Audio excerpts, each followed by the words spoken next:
Y aquí estamos en nuestra mesa y estamos recibiendo a la diputada Cristina Lustenberg. Muy buenas tardes, gracias por venir. Buenas tardes. Gracias a ustedes dos y a la audiencia. Diputada por el Frente Amplio, pero además la diputada que se ha embanderado en esta lucha de legislar, que leí ahora en un artículo muy lindo, legislar por quienes no votan.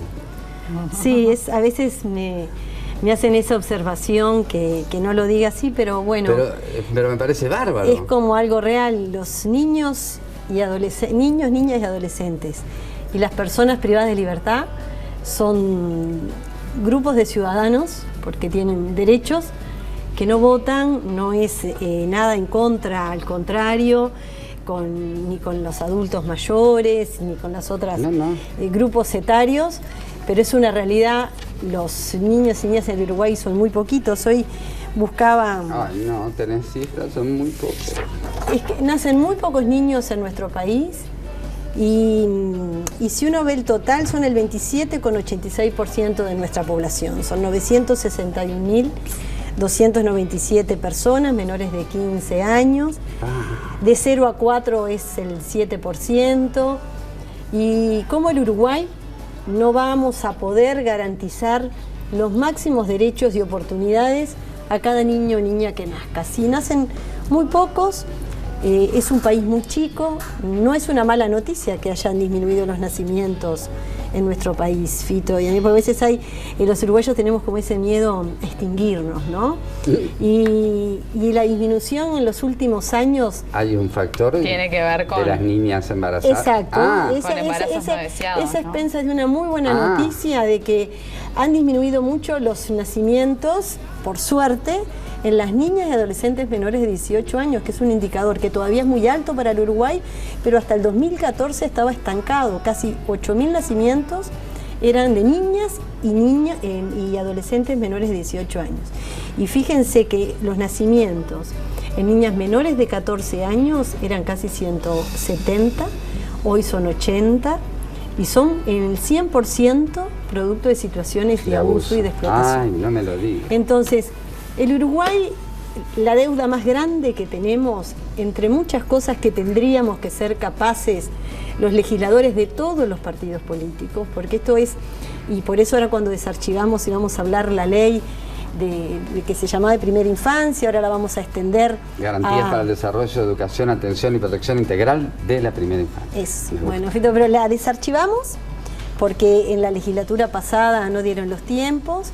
La vamos a trabajar hoy hasta los menores de 18 años. Vamos a buscar ordenar toda la política pública y la fragmentación que tiene el Estado en todo lo que tiene que ver en niños, niñas y adolescentes, no solamente en la etapa de 0 a 6, que sí es muy importante, pero sí es nuestra gran pasión. Ahora, es una reforma del Estado prácticamente.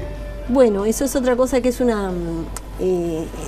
vamos a contarle a la gente que implica a grandes rasgos la ley. Quizás ahí está, los puntos como más importantes. Sí. Eso que decía Fito, dejo el tapaboca acá, porque estamos ahí a la distancia, pero siempre hay que hacer un énfasis en las herramientas de protección. La ley es como un ejemplo de reforma del Estado. Cuando uno a veces le habla a la ciudadanía reforma del Estado y la gente dice, ¿esto qué es? ¿Cómo eso, cuando lo dicen, en qué me cambia la vida a mí? Bueno, esta ley lo que hace es que pone en el centro a cada niño o niña que nazca o que viva en el Uruguay. Y en función de eso ordena todas las prestaciones que da el Estado. Por ejemplo, para que entienda una televidente, si un niño tiene o una niña un trastorno, una alteración del desarrollo, una alteración del espectro autista, tiene que estar garantizado por el Estado esa prestación. Hoy tenemos, si sus papás son beneficiarios por medio de lo que se llaman las ayudas, las AYEC del BPS o algún servicio de salud, lo puede tener garantizado, otros no. Y eso hoy no nos puede suceder en el Uruguay. Hoy tenemos niños el derecho a centros de educación inicial, por más que se avanzó mucho en los últimos años. Muchas cosas, lo quiero decir como Frente Amplista, en los últimos años aumentó mucho lo que se invirtió en niños, niñas y adolescentes. Yo vengo trabajando en diferentes áreas de antes del gobierno del Ejecutivo, después pasé en el 2017, después de dejar de ocupar el lugar de viceministra de Salud, incorporarme a la tarea legislativa. muchas cosas se hicieron antes, la creación de los centros CAIF.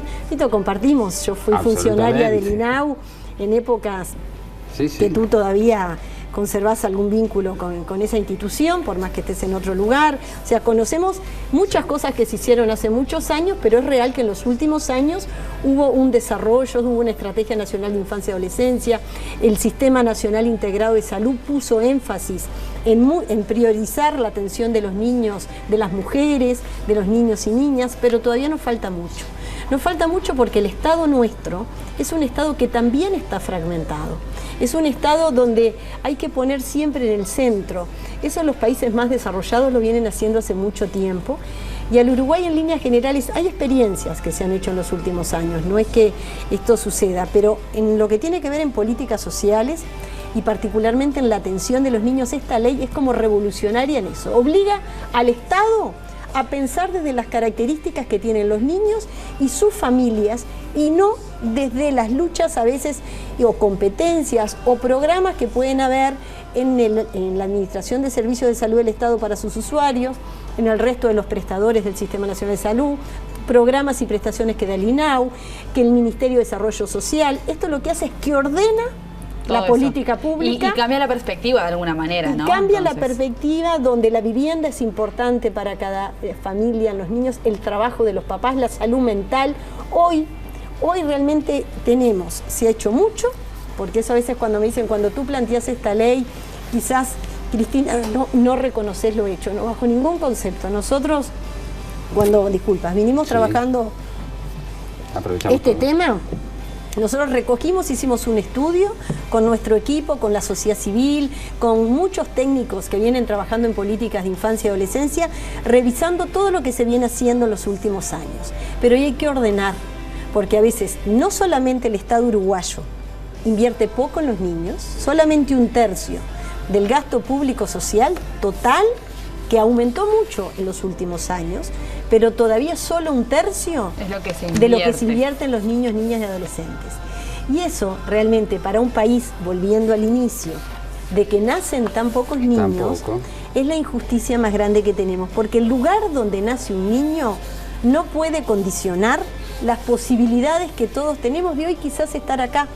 Hoy no se sale adelante solo a puro esfuerzo, porque una familia donde vive en condiciones de precariedad muy habitacional, donde las familias tienen graves carencias desde la salud mental, donde no hay trabajo, donde para ese niño crecer en ese ambiente realmente va a condicionar mucho las posibilidades que ese niño tenga de aprender. Fíjense esa imagen, ¿te acordás que yo a veces, Fito, he mostrado que es dura, que es a veces muy determinista y muy interpelante, entonces a veces me cuesta? Es el cerebro de dos niños que nacen con el mismo peso al nacer. Entonces un niño, yo creo que siempre la traigo por ahí, que ahí la tengo. Se ve, ¿no? Es una imagen que habla por sí sola. Está comprobado científicamente. Eso cuando a veces la muestro también me quiero ser cauta, porque la plasticidad del cerebro, yo soy pediatra de profesión, lo tengo. El cerebro siempre se estimula. Los adultos mayores saben la importancia que es la actividad social, cuánto hoy la pandemia justamente ha golpeado en lo que son nuestros vínculos sociales, las actividades sociales, porque las repercusiones de la pandemia no son solamente las sanitarias, ¿no? Y eso, por eso los adultos saben la importancia que tiene la estimulación, y los viejitos, los adultos mayores, pero en los niños es muy determinante. Fíjense, este cerebro, son dos niños que nacen con el mismo peso al nacer. Uno tuvo afecto, amor, cuidados nutricionales, oportunidades, esa familia, de tener buenas condiciones para que ese niño se desarrolle. Con hablas de que tiene más partes oscuras. El más grande, es el desarrollo. Acá. Nosotros nacemos, el 80% de nuestro cerebro, Fito, crece en los 2 primeros años de vida. Siempre nos vamos a desarrollar, siempre nuestras neuronas van a tener capacidad de que con los estímulos y con todo nos sigamos desarrollando. Pero esto es como una casa. La etapa de 0 a 3 son como los cimientos. Después hay otra etapa que también es muy importante, que es la etapa de 10 a 14. La adolescencia temprana, esa etapa también es muy importante. Entonces, ahí es, si el Uruguay está muy preocupado por los temas de seguridad, por los temas de educación, porque las habilidades del aprendizaje, y si hay oyentes vinculados al sector educativo lo saben, pero uno lo tiene en las experiencias, pero sobre todo las maestras y los maestros lo tienen. Lo tiene una maestra, me encuentra a la salida del palacio y me dice: ay, doctora, estoy muy angustiada entre la cantidad de niños que hoy con la pandemia se están perdiendo del sistema educativo, pero siempre me pasa que trabajo en dos lugares, entonces en el centro donde trabajo educación inicial, con papás de poder adquisitivo, con condiciones de trabajo, porque esto no es estigmatizante, o el otro lugar donde trabajo en condiciones de vulnerabilidad es un niño que habla más, porque los papás, por eso eso es importante, trabajar, universalizar la política pública de infancia, y la ley, nosotros la desarchivamos y entendemos que es eso, es un ejemplo de reforma del Estado, donde un niño que nace, el Estado le garantiza el 100%, un niño que nace con una cardiopatía congénita severa, que quizás no tiene las posibilidades, que son muy poquitos por año, porque el resto están garantizados con el Sistema Nacional, por los IMAE, por el Fondo Nacional de Recursos. Pero ¿por qué hay que hacer una colecta si son muy pocos? Y también a esa familia tenga el poder adquisitivo que tenga el Estado, le debería garantizar esa prestación. O sea, esta ley lo que es que ordena, prioriza a los más vulnerables, pero garantiza el 100% de la atención. ¿Y cómo lo hace? Porque uno cada vez que lee un proyecto, una ley, una argumentación, dice promover acciones que tiendan a... Acá se crea concretamente un gabinete, una unidad en el MEF, un sistema de información y por el tema de control de la gestión. Todo eso la gente lo puede buscar en la web, está. Sí. Pero eso va a garantizar, o sea, va a llegar a eso. Y claro, porque la ley lo que hace es eso, busca sistemas. Primero, tiene un capítulo muy importante que es un sistema de información único. Exacto. Que eso permite, vieron como el Uruguay ha avanzado mucho en la trazabilidad del ganado vacuno, que no es que yo digo, estoy muy agradecida porque eso permite que el Uruguay hoy exporte carne, nos inserta en el mundo, tenemos que crecer económicamente, ¿no? Pero es eso, nace un niño, se conectan todos los sistemas de información, del sistema de salud, de las prestaciones sociales, de la identificación civil, porque hoy hay mucho de eso hecho. Yo me ha tocado trabajar en el sistema informático perinatal, el certificado de nacido vivo electrónico. El Uruguay tiene hoy mucha cosa avanzada, pero lo que hace es que cuando nace un niño y desde la etapa del embarazo, uno hace la trazabilidad de ese niño. Entonces, y ahí se activan determinadas prestaciones. Según las necesidades que tenga la madre, el niño, lo que sea. Esa familia tiene necesidades de vivienda, bueno, el Ministerio de Vivienda tiene que garantizar. Los países más desarrollados hicieron eso, sobre todo Finlandia, Anaí, en el 1950. Finlandia es un país que, sacando todas las diferencias que tiene con nosotros, antropológicas, diferentes de América Latina, de nuestra historia, ¿qué identificó Finlandia? Que era una población muy chica y que ellos no iban a crecer porque eran las características de ese país. Casi como nosotros, rodeado de dos potencias muy grandes, casi como nosotros.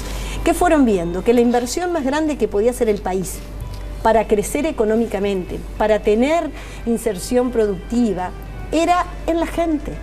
Y para invertir en la gente y para tener niveles de educación, que hoy también el Uruguay sigue estando preocupado, la mejor inversión que hicieron fue teniendo políticas sociales generosas, que se llama, con transferencias monetarias importantes, con priorización de la inserción de las mujeres y los jóvenes en el mundo del trabajo, con un sistema de cuidados para que las familias y las mujeres, sobre todo, podamos compatibilizar nuestros roles.